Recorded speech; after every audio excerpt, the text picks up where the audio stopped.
এখন সম্প্রচারিত হবে রেডিও তেহরান থেকে আজকের সর্বশেষ বিশ্ব সংবাদ। শুরুতেই সংবাদ শিরোনাম।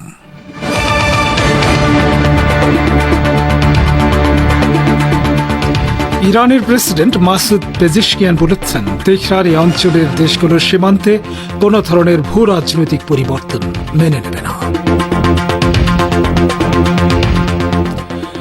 আন্তর্জাতিক আদালতের গ্রেফতারি পরোয়ানা থেকে বাঁচার চেষ্টায় ইসরায়েলি প্রধানমন্ত্রী নেতানিয়াহু বেশ কয়েকটি ইউরোপীয় দেশ এড়িয়ে আমেরিকা যাত্রা। দুর্নীতির অভিযোগে বাংলাদেশের স্থানীয় সরকার মন্ত্রণালয়ের সাবেক মন্ত্রী খন্দকার মোশাররফ হোসেনের বিরুদ্ধে ভ্রমণ নিষেধাজ্ঞা দিয়েছে দেশটির আদালত। এবং আমেরিকায় অবৈধ অনুপ্রবেশের দায়ে 205 ভারতীয়কে নিজ দেশে ফেরত পাঠালো আমেরিকা। সামরিক বিমানে করে পৌঁছে দেয়া হল নিজ দেশে।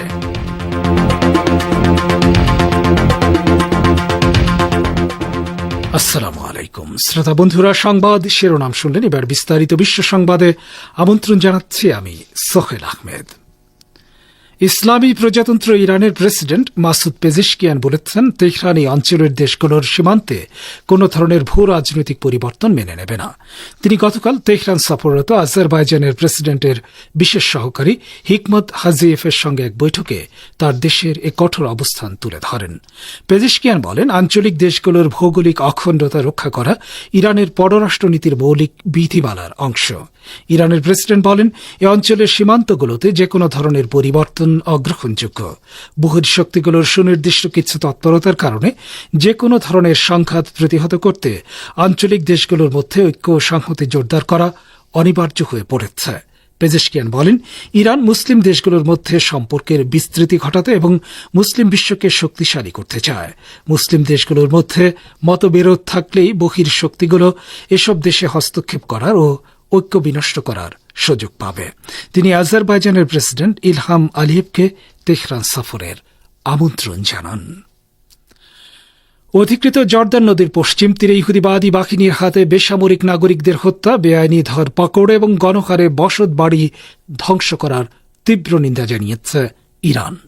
ইরানের পররাষ্ট্র মন্ত্রণালয়ের মুখপাত্র ইসমাইল বাকাই সোমবার তেহরানে এক বিবৃতিতে এই নিন্দা জানান। তিনি বিশেষ করে পশ্চিম তীরের জেনিন শরণার্থী শিবিরে দখলদার বাহিনীর তাণ্ডবে গভীর উদ্বেগ প্রকাশ করেন।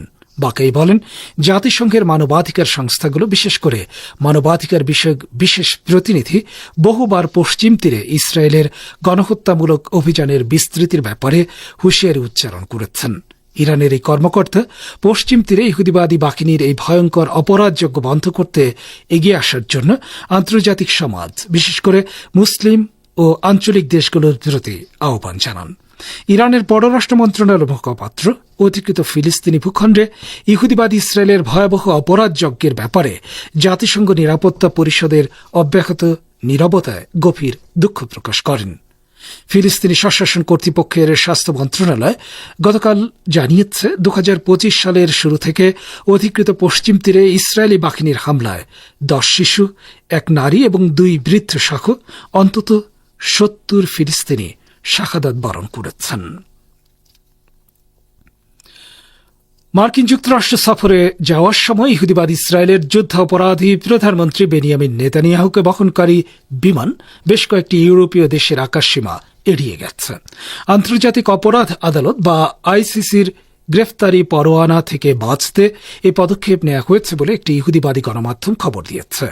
হিব্রু দৈনিক মারিব একাধিক নির্ভরযোগ্য সূত্রে বরাত দিয়ে জানিয়েছে, যেসব ইউরোপীয় দেশ আইসিসির গ্রেফতারি পরোয়ানা কার্যকর করবে বলে ঘোষণা দিয়েছে, সেসব দেশের আকাশসীমা এড়াতে নেতানিয়াহুকে বহনকারী বিমানটি একটি বিশেষ রুট ব্যবহার করেছে।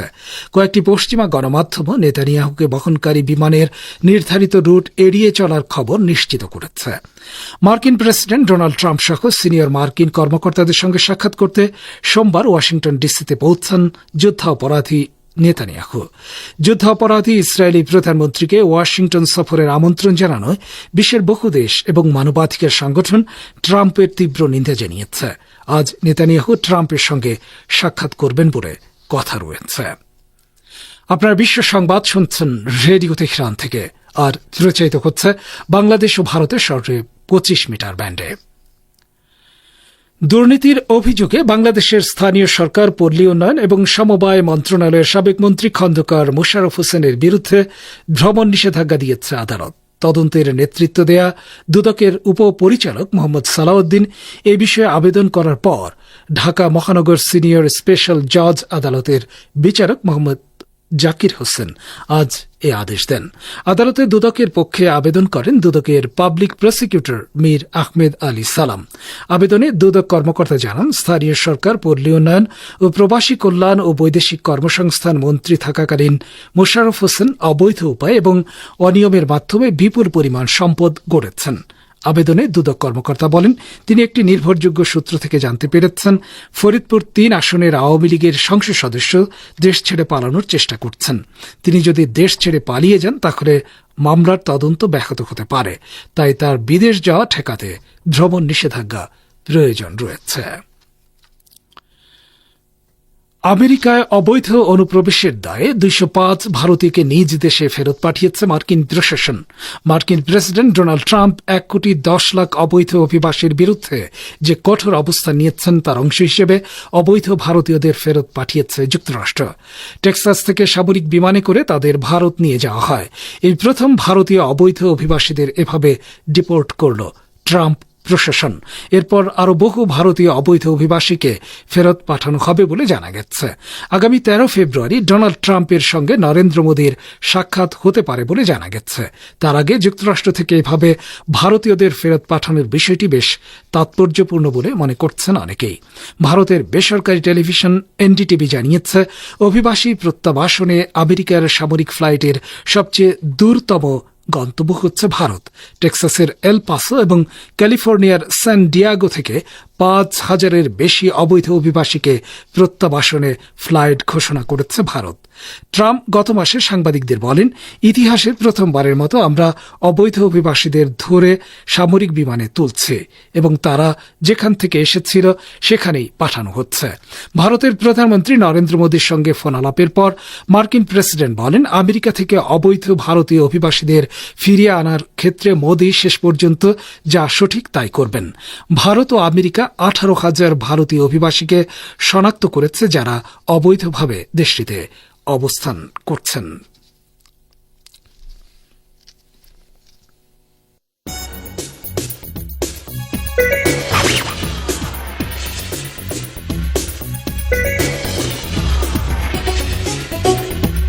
রেডিও তেহরান, খবরের সঙ্গে ২৪ ঘন্টা।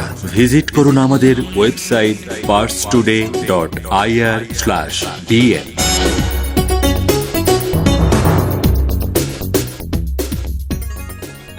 ফিরছি বিশ্ব সংবাদে। তুরস্ক সিরিয়ায় স্থায়ী সেনাঘাঁটি নির্মাণের পরিকল্পনা করছে বলে খবর পাওয়া গেছে।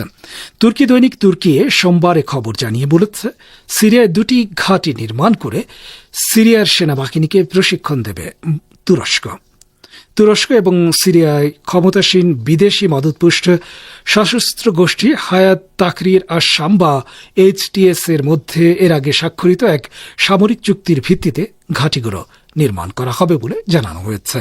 চুক্তি অনুযায়ী সিরিয়ার নয়া সশস্ত্র বাহিনীকে প্রশিক্ষণ দেওয়ার কাজে এসব ঘাঁটি ব্যবহার করবে তুরস্ক। দৈনিক তুর্কি জানিয়েছে, অচিরেই রাষ্ট্রীয়ভাবে প্রতিরক্ষা চুক্তি সই করবে তুরস্ক এবং সিরিয়া। এই চুক্তি অনুযায়ী দামেস্ক হঠাৎ কোনো হুমকির মুখে পড়লে আঙ্কারা তার পাশে দাঁড়াবে। দৈনিক তুর্কি আরও জানিয়েছে, HTS-কে ভেঙে পড়ার হাত থেকে রক্ষা করতে পরিকল্পিত তুর্কি ঘাঁটিগুলোতে ৫০টি F-16 যুদ্ধবিমান মোতায়েন রাখা হবে। মার্কিন প্রেসিডেন্ট ডোনাল্ড ট্রাম্প জোর করে কৌশলগত পানামা খাল দখলের হুমকি দেওয়ার পর মার্কিন পররাষ্ট্রমন্ত্রী মার্কো রুবিও পানামা সফরে গেছেন। পানামা খাল আমেরিকাকে ফেরত দেওয়ার জন্য ট্রাম্পের দাবির প্রতি সমর্থন আদায়ের প্রচেষ্টার অংশ হিসেবে রোববার পানামার প্রেসিডেন্ট হোসে রাউল মুলিনোর সাথে দেখা করেন শীর্ষ কূটনীতিক। পানামার জনগণ এবং প্রেসিডেন্ট মুলিনো ট্রাম্পের দাবি প্রত্যাখ্যান করেছেন। তারা বলেছেন, খালটির মালিকানা ইস্যুতে আমেরিকার সাথে কোনো আলোচনা হবে না। পানামা খাল ফিরিয়ে নেয়ার বিষয়ে ট্রাম্পের পরিকল্পনার নিন্দা জানিয়ে পানামার জনগণ মার্কিন বিরোধী বিক্ষোভ করেছেন। পানামা সিটিতে বিক্ষোভকারীরা পানামার পতাকা এবং বিভিন্ন প্লাকার্ড ও ফেস্টুন বহন করেন, যাতে লেখা ছিল, মার্কো রুবিও পানামা থেকে চলে যাও, এছাড়া আরও স্লোগান লেখা ছিল যে জাতীয় সার্বভৌমত্ব দীর্ঘজীবী হোক এবং এক দেশ এক পতাকা থাকবে। বিক্ষোভ চলাকালে ট্রাম্প ও রুবিওর ছবি সম্বলিত প্লাকার্ডে আগুন দেয়া হয়। পানামা খালটি চীনা হাচিসান পোর্টস কোম্পানির মাধ্যমে পরিচালিত হচ্ছে। হংকং ভিত্তিক কোম্পানিটিকে খালের কার্যক্রম পরিচালনার জন্য পানামা সরকার 25 বছরের জন্য দায়িত্ব দিয়েছে। কোম্পানিটি পানামা খালের 2 প্রান্তে বন্দর পরিচালনা করে। রবিও শুক্রবার ওয়াল স্ট্রিট জার্নালে প্রকাশিত এক মতামত কলামে লিখেছেন, কৌশলগত এই জলপথের উপর চীনা প্রভাব বৃদ্ধির আশঙ্কা করছে ওয়াশিংটন। জার্মানির পতাকাবাহী লুফথানসা এয়ারলাইন্স আবার বিমানের ফ্লাইট চালু করছে। ইউরোপীয় ইউনিয়ন ইরানে ফ্লাইট চালু রাখার ব্যাপারে গত 29 নভেম্বর নিরাপত্তা নোটিশ ইস্যু করার পর জার্মানি ইরানে ফ্লাইট স্থগিত করেছিল। ইউরোপীয় ইউনিয়নের এই নিরাপত্তা নোটিশের মেয়াদ 31 জানুয়ারি শেষ হয়েছে এবং নতুন করে লুফথানসা ইরানে ফ্লাইট চালু করতে যাচ্ছে। এর ফলে জার্মানি থেকে যেমন ইরানের ফ্লাইট যাবে, তেমনি ইরান থেকেও জার্মানিতে বিমান চলাচল শুরু হবে।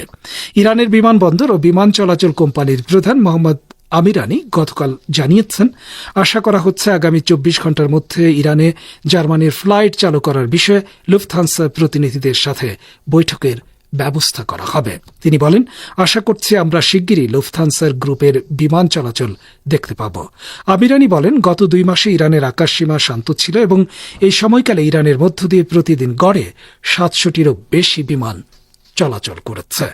ইসলামী প্রজাতন্ত্র ইরান এবং ইহুদিবাদ ইসরায়েলের মধ্যে তীব্র সামরিক উত্তেজনার মধ্যে গত 29 নভেম্বর ইউরোপীয় ইউনিয়ন নিরাপত্তা নোটিশ জারি করেছিল। এর ফলে ইরান ও এই দেশটির মধ্যে বিমান চলাচল স্থগিত হয়ে যায়।